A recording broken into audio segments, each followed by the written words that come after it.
Assalamualaikum warahmatullahi wabarakatuh.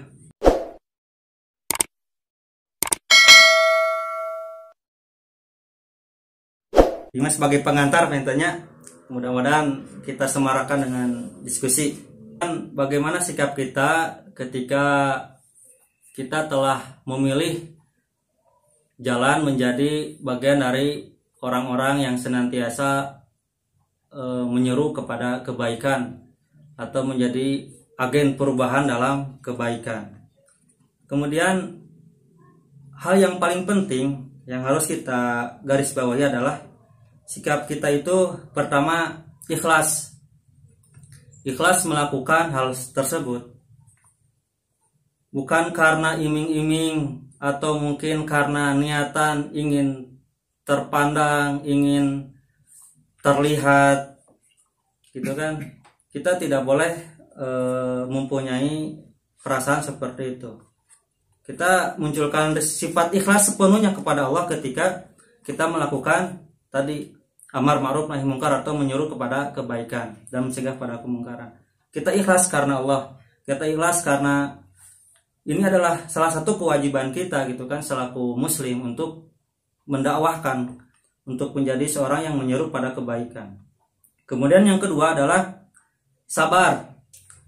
Sabar di sini adalah ketika kita menyampaikan sebuah atau kita berdakwah, kemudian kita ditolak atau mungkin kita dihina, terlebih kita diusir mungkinnya. Tapi mudah-mudahan dakwah di Garut malah mau dugikeun ka anarkis atau dugikeun ka ekstremis gitu, mentenya ngadawahkeun syariah khilafah diusir di kampungna.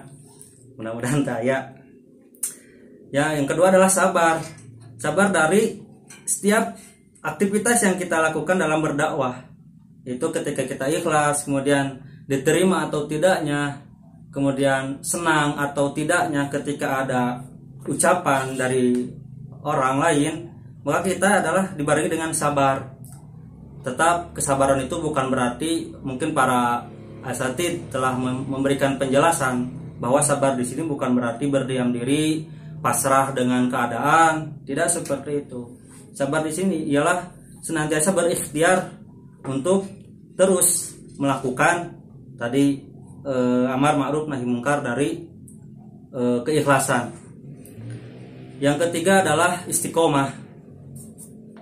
Ini hal yang memang berat dijalani oleh mungkin khususnya saya sendiri, gitu kan, ketika harus masuk kepada sebuah khutbah atau jamaah dakwah yang amar ma'ruf nahi mungkar, yang senantiasa berpikir cemerlang ketika melihat semua permasalahan yang menimpa negeri atau mungkin yang menimpa khususnya umat Islam. Tentu sangat berat ketika harus beristiqomah menapaki jalannya. Harus berjibaku dengan kebutuhan pribadi, kemudian berjibaku dengan masalah-masalah yang lain, dan di sanalah puncak terberat yang harus diemban oleh seorang agen perubahan atau penyuruh kebaikan. Istiqomah ini tidak seperti halnya mudah diucapkan, kan, tetapi pelaksanaan yang memang harus menjadi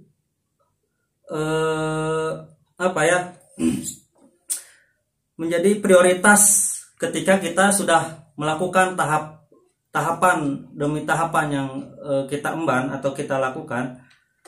Maka tiada lain adalah kita harus bertahan diri dari hal tersebut, dari kegiatan atau aktivitas-aktivitas yang kita lakukan.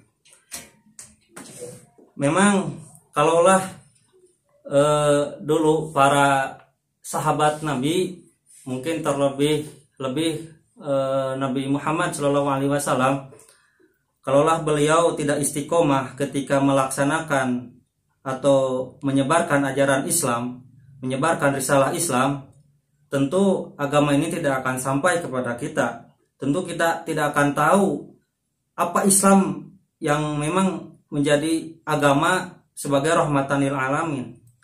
Kemudian selanjutnya para sahabat-sahabat yang meneruskan perjuangan Rasulullah Shallallahu Alaihi Wasallam, kalaulah mereka tidak istiqomah dalam melaksanakan dakwahnya, menyebarkan Islamnya sampai kepada kita, tentu kita tidak akan tahu dan kita tidak akan mengenal siapa nabi kita. Kita tidak akan tahu agama kita akan apa, gitu kan. Kondisi kita akan bagaimana kalau sekiranya para dahulu tidak istiqomah dalam melaksanakan dakwah. Bersyukur seharusnya kita pandai bersyukur ya, kalau misalkan kita sekarang pada zaman ini, kalau dibandingkan pada zaman salafus saleh atau pada zaman sahabat Nabi, melaksanakan agama itu tantangannya tidak seberat mereka. Kita hanya cuman sebatas diancam-ancam mungkinnya, sampai lebih-lebihnya di main fisik, mungkin dibui atau di penjara. Kalau melihat dahulu gitu kan, para sahabat Nabi melaksanakan atau menjadi agen perubahan dalam menyampaikan risalah Islam, tentu taruhannya adalah nyawa. Banyak sekali para pendahulunya telah berkorbankan nyawanya demi kelangsungan atau tersebarnya Islam ini. Oleh karena itu mungkin seharusnya kita harus lebih semangat, mungkinnya lebih gaspol lah kalau zaman sekarang mah, dalam melaksanakan amar ma'ruf nahi mungkar, dalam mengajak mereka yang belum paham tentang syariat Islam, mengajak mereka tidak tahu tentang seharusnya kita menjadi umat yang terbaik itu seperti apa, menjelaskan kepada mereka tentang bahwa demokrasi itu seperti ini, bahwa para kapitalis itu senantiasa berada di belakang dari kepentingan-kepentingan atau undang-undang yang berlaku di negara ini, bahwa semua itu adalah para kafir penjajah yang memang tidak ingin melihat Islam itu bangkit. Oleh karena itu istiqomah memang penting untuk kita pegang teguh. Semoga dengan keistiqomahan ini kita senantiasa mati dalam Islam, kita senantiasa mati dalam keadaan bagian dari orang-orang yang menyuruh pada kebaikan atau menyuruh amar ma'ruf nahi mungkar. Ikhwan fillah rahimakumullah,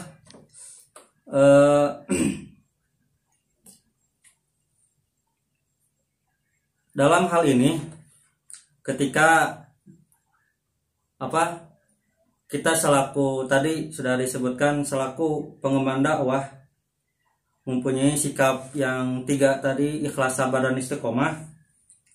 Jangan lupa kita senantiasa lebih dekat kepada Allah dan selalu memohon kepada Allah sekecil apapun. Mustahil seorang pendakwah kalau tidak dekat kepada Allah, mustahil. Mungkinnya memang karena tugas seorang pendakwah itu pasti mereka lebih dekat kepada Allah. Kemudian kita senantiasa berdoa kepada Allah, memohon kepada Allah, semoga Allah senantiasa lewat tangan-tangan mereka penyuruh kepada amar ma'ruf nahi mungkar, Allah menangkan Islam ini, dan Allah jadikan Islam adalah menjadi, dan umat Islam menjadi umatan yang terbaik, khairu ummah tadi. Karena tanpa kita berlepas dari hal tadi, mustahil kalaulah Allah akan memberikan pertolongannya kepada kita semua. Oleh karenanya di dalam kutlah atau dalam syarikah sering disebutkan atau sering diingatkan tentang takarubnya kepada Allah, bahwa kita sebagai agen perubahan itu dikontrol sedemikian rupa agar kita terikat dengan syariat-syariat Allah sebelum orang lain mengetahui atau mengikat dirinya kepada syariat Allah. Bersyukur ada sebuah kutlah jamaah yang senantiasa mengingatkan kita, kemudian memberikan atau mensupport kita tentang masalah kebaikan-kebaikan, kemudian memberikan solusi-solusi setiap permasalahan kehidupan dunia, kemudian senantiasa memberikan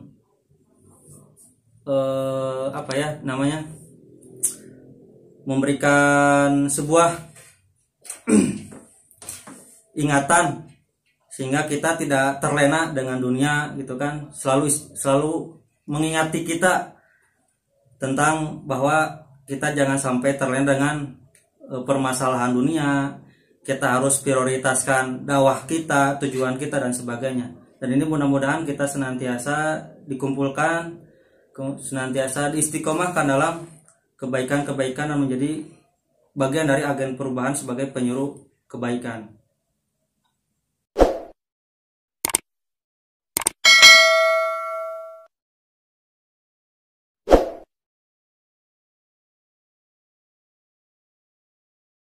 Thank you.